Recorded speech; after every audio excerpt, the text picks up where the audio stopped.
Mutton तरकारी क्या पसंद चलते देखा आज मटन तरकारी आपन को भल लगे ना। आपन को चर्बी भी भल लगुव निश्चय।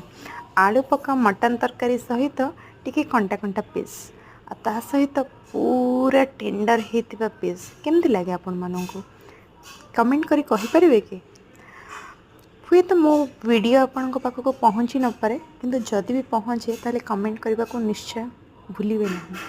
कहीं ना ये जो मटन तरकारीटा बनईला यार टेस्ट एत लाजवाब थिला एत सुंदर थिला मु आपन को भाषा रे वर्णना करि परिबेनी। तो one of the most best mutton तरकारी मो लाइफ रो थिला। बहुत सुंदर बनईला बो हाथ तैयारी सुंदर मटन तरकारी आपन केमती लागिला प्लीज जदि हेई परिबो ताने निश्चय कमेंट करी जणेबे। मु आपन कमेंट रो अपेक्षा रहिली।